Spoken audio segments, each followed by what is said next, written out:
Bienvenue dans l'atelier de Marguerite. Cette fois, on parle de lavande. C'est une plante importante dans le monde des huiles essentielles, mais il n'est pas toujours simple de s'y retrouver. Entre lavande vraie, lavande fine, lavande aspic, lavandin, il existe en fait plus d'une trentaine d'espèces du genre lavandula dans le monde. Mais dans cette vidéo, il va être question précisément de Lavandula angustifolia, la lavande vraie.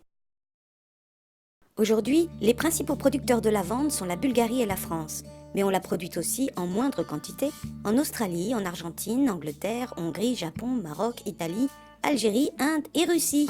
C'est l'une des huiles essentielles les plus susceptibles d'adultération, et le lavandin la remplace souvent dans certaines huiles dites de lavande. Impossible de parler de lavande sans évoquer le chimiste parfumeur René Maurice Gattefossé.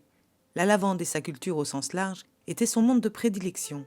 Il s'était spécialisé dans la production d'essences destinées à la parfumerie et aux usages thérapeutiques qu'il étudiait de très près. Son influence et celle de sa famille dans ce domaine a été marquante dans la première moitié du XXe siècle, notamment par le biais de la revue qu'ils avaient créée, La Parfumerie Moderne, où il était fait état très régulièrement de l'avancée des travaux et des études dans ce champ en pleine exploration scientifique. On a tous entendu parler du moment où il a utilisé la lavande pour soigner ses brûlures. On peut lire ici et là qu'il aurait découvert ses vertus de manière un peu miraculeuse, en plongeant ses mains blessées dans un récipient, une cuve ou un seau de lavande, selon les versions. Or, il connaissait très bien les usages traditionnels de la lavande en Provence. Lors de ses rencontres régulières avec les paysans provençaux, il les entend parler de ces usages. Nous avons tous le souvenir, bien sûr, de sachets de lavande dans le linge, mais appliquée sur les plaies, elle était aussi réputée permettre une cicatrisation rapide. Avalée sur du sucre, elle calmait les maux d'estomac, et appliquée sur le cou des plus jeunes, elle soignait les maux de gorge. Gattefossé a raconté son expérience dans son ouvrage Aromathérapie, publié en 1937, où le terme était utilisé à la suite d'une rubrique du même nom qu'il tenait dans la parfumerie moderne. Et c'est Gattefossé qui a forgé ce terme. L'application externe de petites quantités d'essence stoppe rapidement l'expansion des plaies gangréneuses. Selon ma propre expérience, après qu'une explosion au laboratoire m'eut couvert de substances brûlantes, que j'éteignis en me roulant sur la pelouse, mes mains s'étaient couvertes d'une gangrène gazeuse galopante. Une seule application d'essence de lavande stoppa la progression de la gangrène. Ce traitement fut suivi d'une suée abondante et la guérison commença le jour suivant.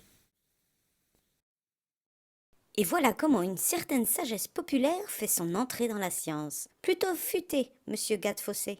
Bon, revenons à notre lavande vraie et aux composants de son huile essentielle. Ses principaux composants sont des monoterpénols et des esters. La combinaison du linalol et de l'acétate de linalyle explique en grande partie ses vertus calmantes. Mais elle contient plus de 150 composants en tout, la plupart à l'état de traces, ce qui ne les empêche pas d'être les agents de nombreuses propriétés de la lavande vraie.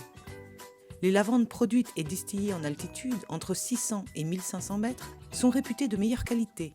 Il s'agit des lavandes fines. Elles y sont distillées à 92 degrés au lieu de 100, ce qui les rend plus riches en esters. L'huile essentielle de lavande vraie est transparente et parfois d'un jaune très pâle. Son arôme est doux, floral, herbacé, avec des notes boisées et légèrement fruitées. Lorsqu'elle vient de haute altitude dans les Alpes, son arôme est très délicatement floral. On distille à la vapeur ses sommités fleuries et ses tiges fraîchement coupées. Voyons maintenant dans quel cas elle peut nous être utile.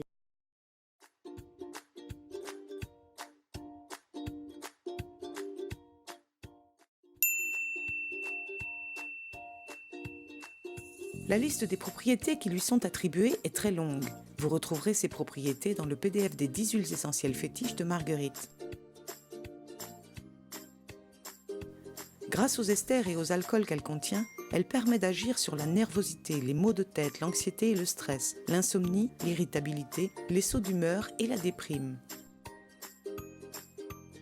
Elle a une action régénératrice et antalgique, doublée de propriétés antibactériennes sur les dermatoses, l'eczéma, les brûlures, la sécheresse cutanée et l'acné. La lavande fine est particulièrement recommandée dans ces cas.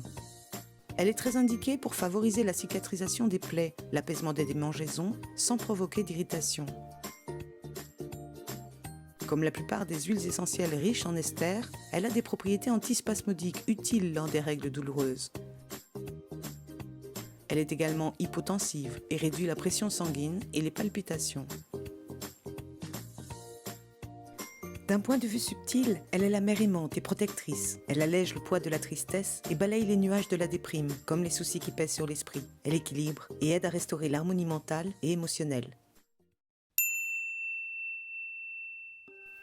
Ah, les poux, ce cauchemar des rentrées scolaires. Essayez donc une synergie de lavande vraie et de giroflier dans une huile de coco ou de margousier qu'on appelle aussi Nîmes. Il devrait migrer très rapidement et passer le peigne à poux régulièrement. Si vous avez du mal à dormir à cause du stress, de l'anxiété, lavande vraie et camomille noble sur le plexus solaire et les poignets vous apaiseront. En diffusion dans la chambre de bébé agitée, ça permettra aussi à tout le monde de se calmer. En cas de règles douloureuses, l'alliance de la lavande et de la sauge sclarée en massage sur le bas-ventre calmeront les spasmes de l'utérus.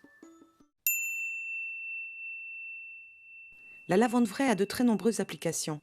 Elle présente le grand avantage d'être l'une des quelques huiles essentielles qu'on peut utiliser pour les jeunes enfants. Elle est très utile aussi parce qu'en dehors de ses propriétés propres, elle potentialise très souvent les propriétés des autres huiles essentielles lorsqu'elle est utilisée en synergie. Son arôme très délicat n'est pas le moindre de ses atouts. Elle fait certainement partie des quelques huiles essentielles à avoir toujours sous la main.